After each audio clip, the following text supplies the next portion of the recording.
Hello and welcome to Thank You Half Hour. I'm your host, Tom Christopher Warren, and today's guest, I have all my notes, but listen, it's going to take me longer than a half hour to read off the credits, so we'll select a few, right? TV audiences, of course, know him from Smash, 13 Reasons Why. Film audiences know him from critically acclaimed performances in Spotlight and Spielberg's West Side Story, a brilliant, in my opinion, retelling of the story. Theater audiences, the man's a Broadway star, an off-Broadway star, regional star, original productions of Lippa's Wild Party, Hamilton, Shrek, Sweet Smell of Success, most recently Days of Wine and Roses, and this is a very brief chunk of his expansive career. Please welcome arguably the nicest man in show business, Mr. Brian Darcy James. BDJ, how are you, friend? I'm great. Thanks for having me on. Thank you for doing this. I can't believe you were able to carve out some time. I assume you're a busy man. The timing is perfect. Yeah, I had a couple of moments, and I thought, oh my gosh, it would be great to spend some time with you. Incredible. You sent Brian and I. I've mentioned Harmony a number of times on the podcast. We've had some other guests who have connections to the show, but Brian and I met. Was it really 20 years ago that we did the show? Yeah, I guess it was. I'll believe you if you said that. You sent a text recently to a few of us, and it said 20 years, and I was like, I can't wrap my head around that, but that makes sense. Oh, you know why? That is correct, because my daughter is 22 years old. And when I met you, we were living in Los Angeles, and I got the job to come back to do this production of Harmony, and she had just turned 1. And so by 1.5, we were kind of done with LA, and we're kind of just spinning our wheels, and I was doing nothing, making no money. And had this great opportunity to come back. So Grace was just about 2 years old. So she's 22 now. So yeah, 20. I was going to ask you how old Grace was. I don't know if you remember this. One of my very favorite parenting stories, and I tell it fairly regularly, poor Grace, is, I don't know, maybe she was 6 or 7 and you had a mustache that you had to grow for some project. Do you remember this story? I don't. She was having friends over, and she was, at that age of somewhere between 5 and 8 probably. And she was having friends over, and she said to you, "Daddy, when my friends come, hide."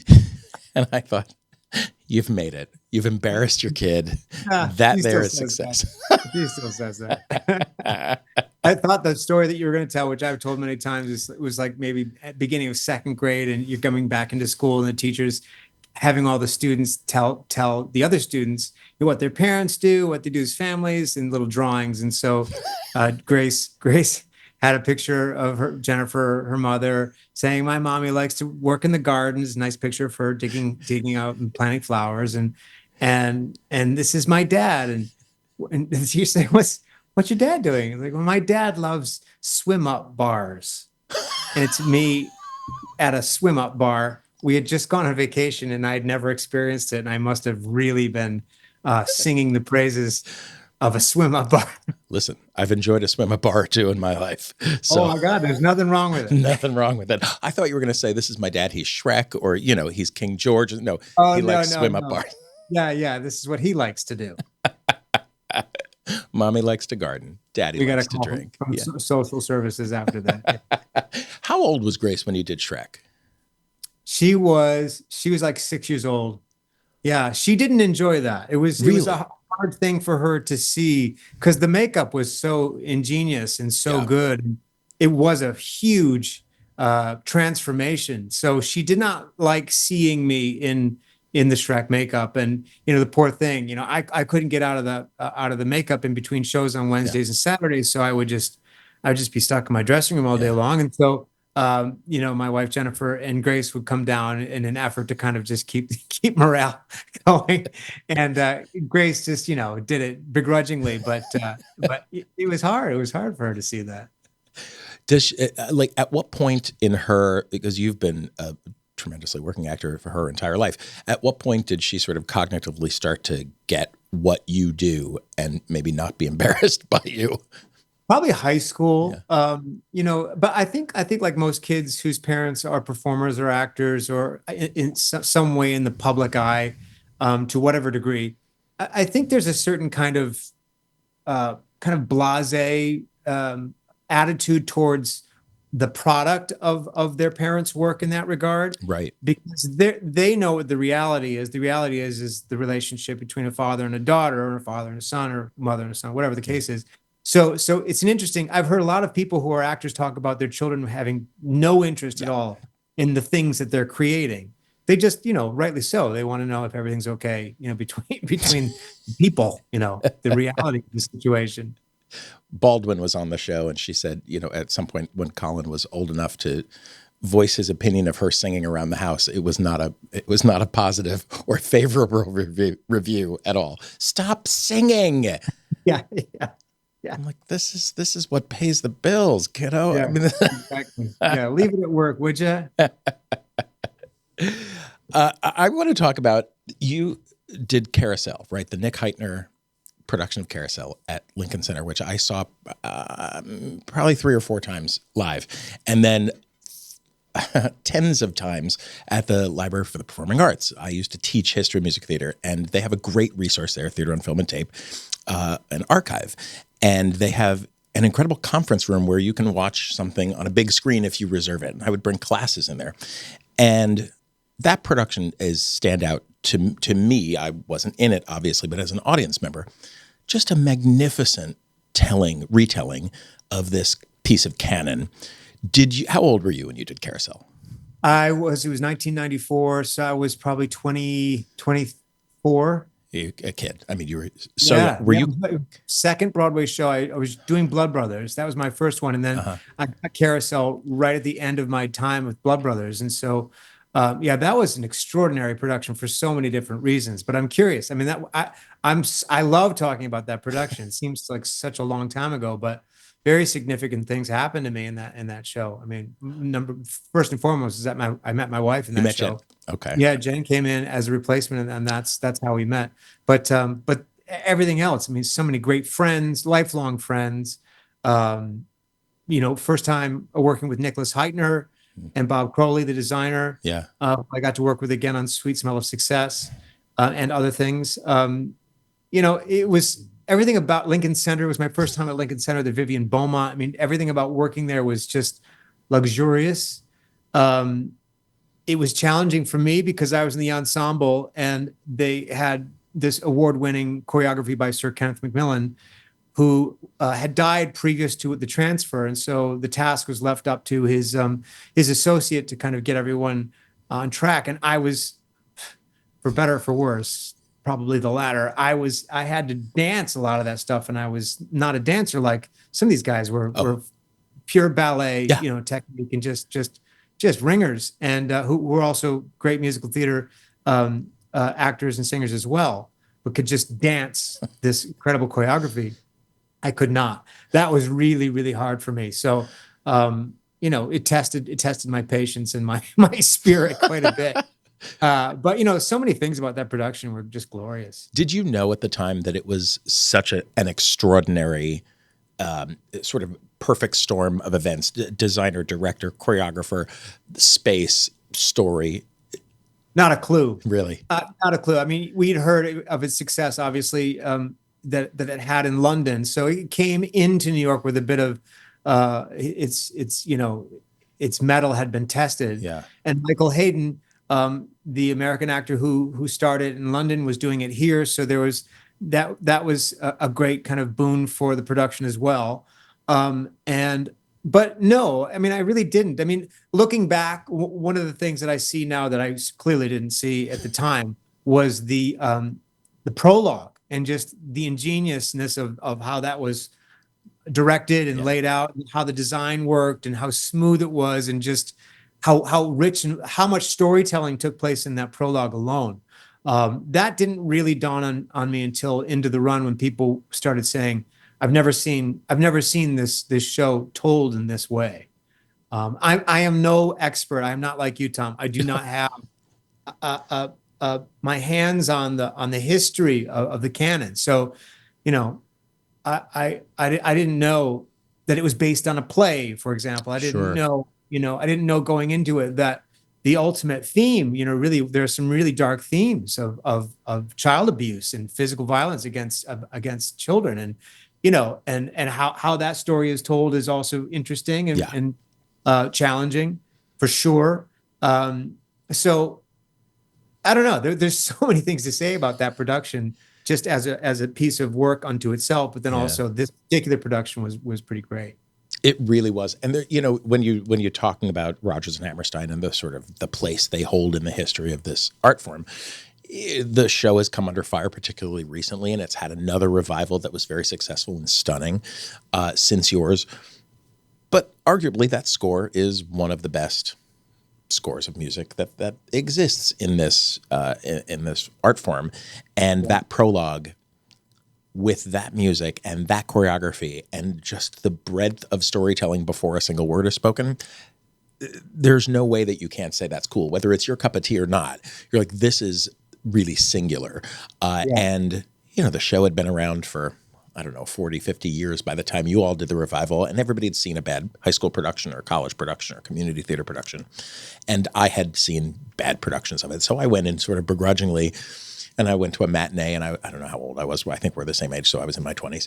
And sitting in a sea of blue hair, just surrounded by oldsters in the matinee, and like projectile crying for the entire from the prologue on. And the sweet lady next to me was like, "Are you okay?" "I'm fine." But I had the hardest time wrapping my head around the scope of genius. And then Audra, seeing her for the first time, Eddie Corbett and Sally Murphy, it was just mind blowing. Tay Diggs made his debut at Broadway in that production. Fisher Stevens played Jigger. He's great. Michael Hayden. The list goes on. Shirley Verrett, the great opera star. It was an extraordinary group of people. Yeah. And then Titanic happened.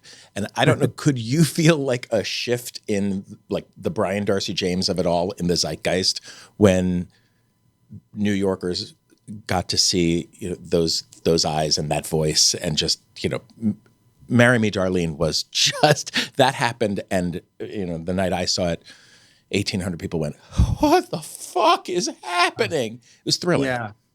Well, I don't know if I was aware of it. Of the reaction. I certainly was aware of the fact that this was the first Broadway show where I had some standalone material, one in Barrett's song, which was an incredible story song of just great storytelling, incredible music by Maury Yeston, kind of a muscular, just great social commentary song. All of it was fantastic. And of course, the duet, The Night Was Alive and Marry Me, was really quite surprising and different and unique. And doing that with Marty Moran every night was just like, was just the best little thing. And I remember very, very distinctly every night being in that little cubicle, getting ready to go to do that thing and being prepared to come off stage, and getting in your preset before that little cubicle of a set is revealed. Yeah. And having that kind of relationship with an actor and knowing that you're kind of jumping off a cliff together, those are great moments in a career, and I certainly had that with Martin on that particular in that particular moment of the show. It was amazing. Do you have a favorite role? Well, I always go back to the first thing that always comes to mind is doing a Conor McPherson play called The Good Thief, which is an hour-long monologue. And it is about a Dublin guy who's just kind of a C-grade thug who's in way over his head in these circumstances that go wildly out of control. And he's recounting this tale. And I did this production with Carl Forsman, who had just recently, at that point, just started the Keene Company, which is a thriving New York off-Broadway theater company now to this day. I think that was in its second year. And I love that play so much. Conor McPherson's writing, I think, is exquisite and can't be touched, if only by a few others, in my opinion. But there was some strange kismet that happened with that production, because I had seen it a year before in Scotland when I went to go see my sister at the Edinburgh Festival. And Jen and I went in to see, we just walked in blindly. I didn't know who Conor McPherson was. We just said, let's go see this. It's two plays by Conor McPherson. One was called Rum and Vodka. The other one was called The Good Thief. And it was my introduction to him as a playwright. But The Good Thief was just kind of riveting to me. And then about 3 months later, I saw in the New York Times, they were doing a thing about what's coming, and Keane had sent out a little blurb saying that they're going to be doing The Good Thief in the next season. And I thought, oh my God, I just saw that play. It's an incredible play. And I immediately called my manager at the time. I said, I remember saying this to her. I said, it's probably going to be like Philip Seymour Hoffman or something like that. And as it should have been, everything should have been Philip Seymour Hoffman. They said, well, we'll inquire. And as it turns out, Carl, the director, said, I was on a short list of people that he wanted to do it. And so when I inquired, he thought that's a great sign. And I believe him, but I kind of don't believe him. But he claims that to be the truth. So there was all this really interesting kind of energy that converged for me to do that. And it had a really wonderful life in New York. We did it in Los Angeles. We did it in Ireland. And I would like to revisit it because it's something that's in me. And I just something about the DNA of that play. I have a response to it.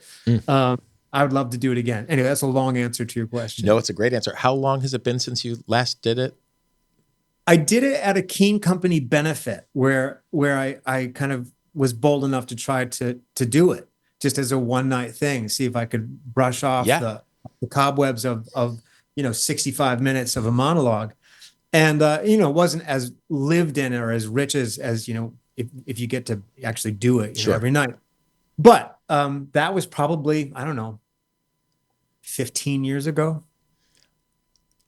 I ask because I know at my advanced years, the idea of 65 minutes of nonstop talking, it paralyzes me with fear. I think it's exciting, but I certainly understand that I would be approaching it differently than I would have 15 or 30 years ago. Does that frighten you? Does that excite you? Like a little bit of both. Yeah. I mean, I'll be honest. And it was always both of those things, exciting and frightening, just the first time doing it in 2000. So that's, how many years ago is that? That's 24 years ago. So, the question is, can I remember all this? And thankfully the answer was I could. But right now I'm more excited about the idea, if I ever get a chance to do it again, is what my life has, could bring to the interpretation of this character and the things that I've experienced, the life that I've lived, miles that I have on my, speedometer and all that. It feels like there would be a different kind of experience for me to do it, which that excites me the most. Yeah. The kid who was in the ensemble trying to dance the choreography of Carousel, where did he see things going?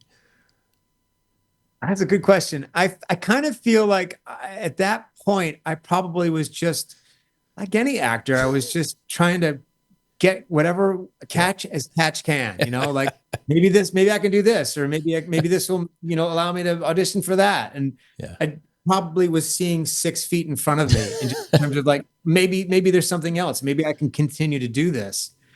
And I don't know. I think that's probably a good thing because, if it works, and if you're lucky enough to be able to chain things together, all of a sudden you've got some things that you've done.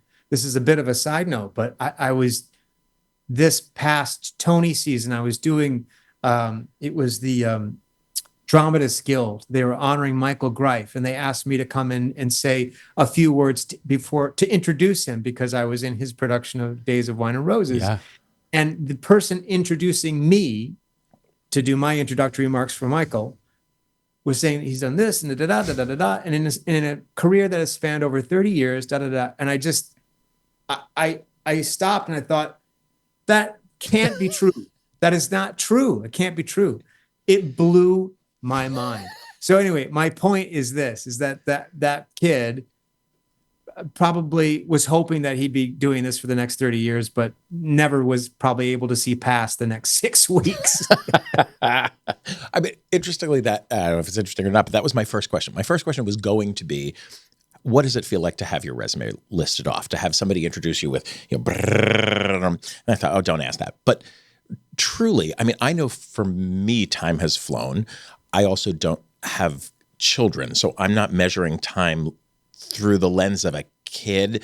I think parents measure time differently just by definition. What is that like to look back and go, this is what I've done. This is the time that's flown by. This is what I've got coming up. I think it's helpful when you love what you do, because that keeps you in the game first and foremost. It just keeps you wanting to be there. Yeah. And I think this is a characteristic that I have that I imagine is helpful. I don't like to spend a lot of time thinking about the things that have happened, and nor do I. I mean, I'm proud of them for sure, and I know that they allow me to move forward, because everything you do, you learn. But I've never been one to say I've done X, Y, and Z, and therefore I should be able to. Sure. I can't. I could never think like that. So I think there's always kind of a reset at the end of the last thing I've done, to say, okay, well, you got to prove it again. You got to start from scratch, and this is nothing like the last thing you did, and prove your worth, and see where it goes, and try your hardest. So I think that helps too, not having to kind of rely on the things that you've done to justify or to give credence to the work that you're doing in the moment. Not relying on the past to define who you are in the present. Sure. Yeah. Only the present can define what is in the present. Absolutely. But you've always led your life with a lack of ego. You know what I mean? When we worked together, there was an understanding of what to bring to the table, but never ego. And ask anyone who has ever worked with you, you'll get the same answer. And anybody who's listening who wants to defy me, kick rocks. Because do you remember? I don't know. When you were doing Something Rotten, you must have had a cue with Brad when you were outside waiting for some entrance to go into the house, right? So you're in that little alleyway by the gate on 44th Street. Yeah. And I was doing Lion King at the time, and I got out early because I was a standby. And so I could leave before the end of the show. And I'm walking down 44th, and I'm notoriously easy to scare. I just am. And I hear, "Don't worry." And I just barely save myself from soiling myself. And I turn, and it's you and Brad just screaming with laughter, because I guess you were waiting for this cue and just, dicking around. And I was like, yep, that's the little kid who is like one of the finest actors I've ever worked with, and the nicest man in theater, just dicking around on 44th Street. Well, it helps when you're in a show. That was just pure unadulterated fun all the way through. So it doesn't surprise me that we were doing that, because that was just raucous. And I mean, talk about fast and loose and just extraordinarily fun with brilliant people. That was amazing. But in terms of the ego, I mean, look, we all have ego. I definitely have an ego, and and maybe it's just that I reserve the parts of the ego that perhaps get in the way of successful relationships in a work environment. Mm-hmm. I'm definitely not interested in kind of polluting that. But my ego can definitely rise with feelings of, being disrespected or feeling underappreciated, or, whatever, Sure. all the basics. So, I'm certainly, I would like to think I like to choose my battles in terms of, when it's time to kind of maybe let go some of that and be selfish in a way. But it's not my reflex. But I think that's served me well. It certainly hasn't stopped me from working in this business. I think that's probably a good thing, right? I mean, show up, be on time, be kind, do your work, and shut up and go home. Sure, but you and I have both seen plenty of instances where that's not the case. So that's true. That's true. That's not to say that doesn't exist. Yeah. That is for sure. But I would argue also that out of that ilk, there's probably less people, that are able to kind of continually work. They might have a pocket, sure, or if they're just completely genius, then okay, sure, whatever. As long as you deliver, that there is a lot to be said in this business about that allowance, which can be problematic. That's another conversation. Yeah, totally. But I would argue that stuff tends to kind of you get tired of that fairly quickly. Yeah. Days of Wine and Roses. How long did you work on that? From 20 years. inception? Seriously. Was it really? It was that long? Seriously. Yeah. So after Kelly O'Hara and I did Sweet Smell of Success, this is the abridged version, but basically she was coming right out of that world of 1950s cafe society, that kind of world. And she had seen Days of Wine and Roses again. And it was a film that she had really enjoyed as a younger person. And she thought that would be a great thing to somehow dramatize. And she had just started working with Adam Gettle on a workshop of Light in the Piazza. Yeah. She said to him, you should write as she said, a weird, dark operatic version of this movie for Brian and I. And Adam, to his credit, kind of said, "Oh, that's interesting." And then, unbeknownst to Kelly, went out and got the rights and started working on it. So we'd been kicking around all kinds of iterations of this show for 20 years. Some in spurts, some in, a long, long time ago without having any kind of touchstone on it. And then, in the last 5-6 years, there was definitely much more of a thrust towards the production that ultimately happened. Do you think it happened when it was supposed to? Yeah, I'm grateful that it happened now, later. Again, that same idea of a little bit more life having been led, and a little bit more of the things that can happen to you that don't feel good and that don't make sense to you. And, the longer you live, the more opportunities do you have to be really confused about life. You know what I mean? Sometimes those pockets are there. And so, all that is super helpful in terms of exploration of character, particularly when it comes to this story, which was basically about addiction and disease, and trying to understand that, and the very, messy, complicated, complex, but also beautiful and inspiring telling of a tale of two people trying to do their best and hopefully succeeding. It was so human. Everything about it was so, I'm very lucky in that I haven't struggled with addiction, and I haven't had people close to me struggle with addiction, but it's still so accessible, right? Everything about it. I don't have children, but that's accessible.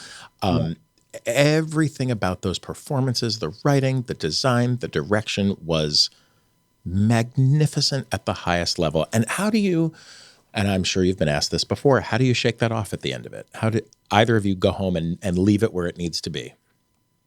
Well, it's funny. We talked a lot about this during the production, and Kelly had an interesting kind of answer. I don't mean to answer your question by answering with Kelly's, but I always thought it was interesting, is that she thought that the elation and the what was required to do the show was just all encompassing, that by the time she finished, it was exhilarating and it was easy to leave it. And it was her job was done, and she had done it magnificently. And I felt that way as well. But I don't know if I felt as easily like water off a duck's back. It probably got caught up a little bit in me. And I only say that because not to differentiate us, but I do know that I have had experiences in my career where I have felt like the whatever, if I'm working on something dark, it can kind of like walk along beside you, and you can get used to that in a weird way, which isn't helpful. Yeah. And so I think I was grateful for those experiences to recognize that this is going to be a really hard thing to bring home, and nor should I. And to try to find ways to extricate myself from that, and I was proud of that, in the sense that this is going to sound so esoteric, but I was really religious about my physical workout. I meditated quite a bit, which was extremely helpful.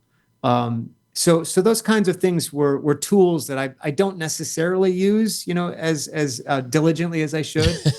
but for this, I just kind of wanted to be on top of it and not have that part of my life influenced or affected in a way that wasn't helpful. It really did seem like a singular experience, just in terms of the logistics of it, the emotions of it, the vocal landscape of it. Yeah. was just massive.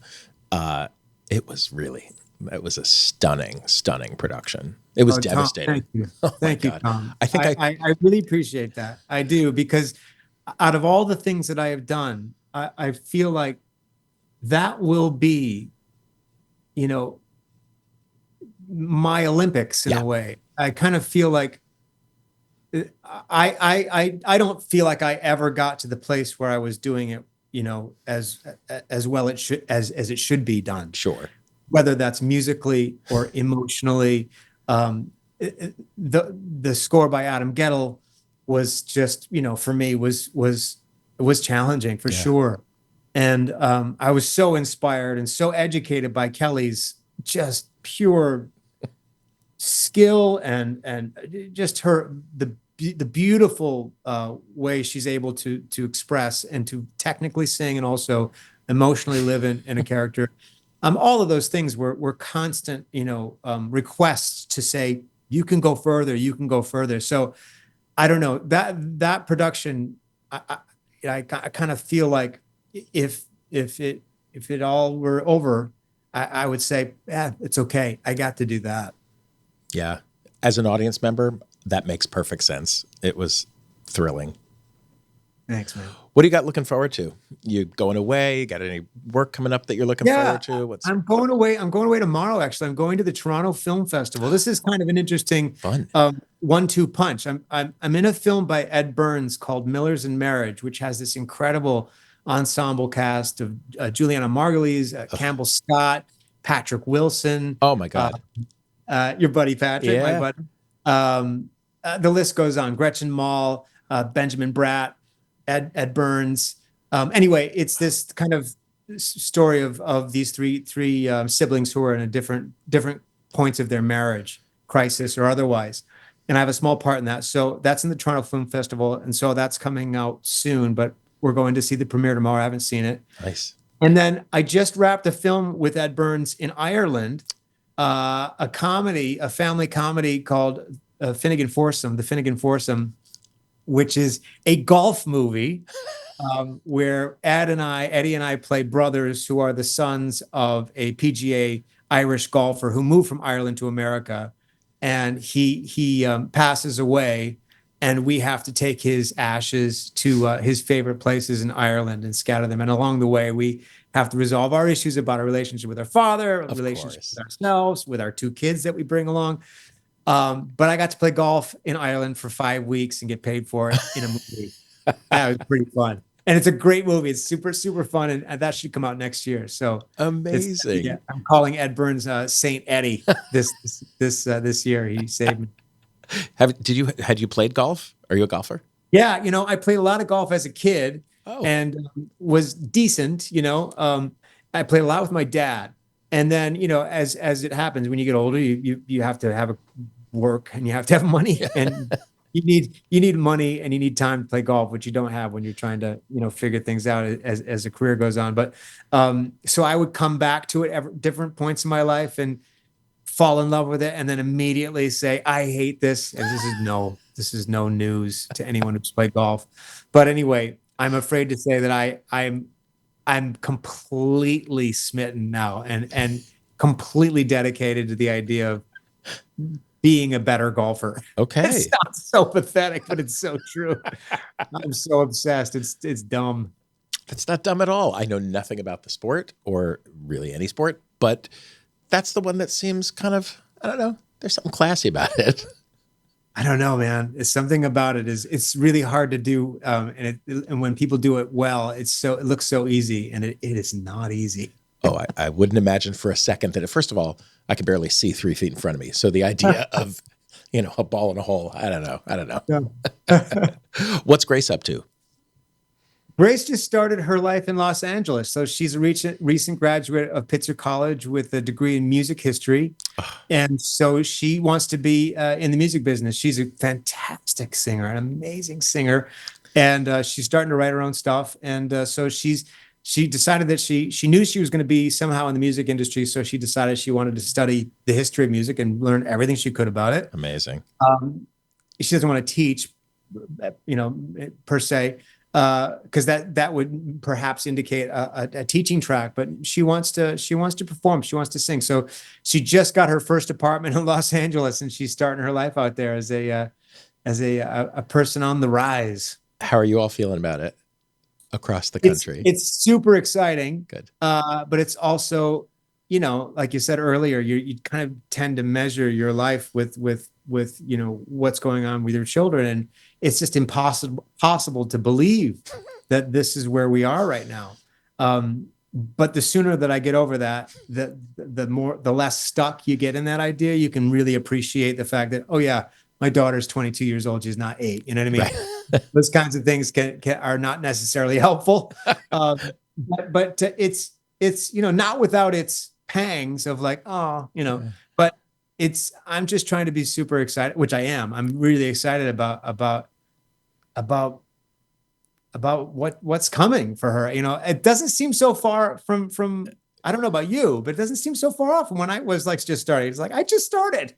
How could she be starting? That's one of life's little ironies, is it seems like it was yesterday, but she also has her whole life ahead of her. She's got this vast landscape ahead of her. I don't know that I see so vast a landscape in front of me anymore. I like to think it is, but we'll see. Yeah. In that, middle third, I guess. I don't know. Yeah, things change. Perspective shifts, doesn't it? Yeah. Yeah, it really does. Do you teach? I don't, as a matter of course, but I have done master classes, and I always love it. I always love, because they say, as you can confirm this or not, once you start teaching something, then you truly are kind of understanding what you do, because you are forced to have to articulate it, and hopefully in a way that is going to be helpful to someone else try to understand it. And I always find that to be really challenging. So I always love that aspect. I also love I just love people in general, I think. So I love, especially young people who are like just ravenous to learn. And that's always really exciting. So that's a long answer again to your question, but I've done it and I enjoy it, but I haven't done it for any kind of consistent amount of time. No, but I think we all of us who've been doing this for a while are leading by example if we're paying attention. And that is its own path of teaching, whether you're doing it formally in a university or not, you're always sort of on that path of leading by example, and you always have. So. Well, thanks. Yeah, I think that comes from my mom and dad, really. I mean, they were always just really. My mother's still with us, and she's an exceptional person. My dad died a long time ago, but the imprint that he left was just, both of them. It was just good things to have as North Stars. So that certainly helps when, like you're saying, like whether you know it or not, you and everyone, the collective you're setting an example for everything that is being witnessed by others as to what you do, whether you're a plumber or you're a president or you're an actor. When you show up to work, how you comport yourself is going to be in the eyes of others. So I had good examples. Let's leave it at that. Yeah, no, I believe that. And you're smart enough to know that you are in the public eye, and people do look to you for their cue. Young people watch folks our age who are still plugging through all of this, and they take their cue from us, whether we lead with grace and a sense of humor or not, right? And you're certainly the former. Well, thanks. Thank you. Yeah, it's I try. We all do, right? Yeah. Brian, it's a joy. I got to wrap us up because we're beyond a half hour, and we're thank you half hour. So, I know it's crazy. What a joy to see your face. What a joy to get to catch up with you and to hear about your life over the last couple of years, couple of decades, whatever. You're an absolute pleasure to know and to watch, and I'm grateful for your time. Thank you, Tom. It was great to see you, great to talk to you, great to catch up. I miss you, and congrats on what you're doing. Thank you, my friend. We'll talk soon, I hope. All right. Take care. Bye. Bye. Thank you, half hour.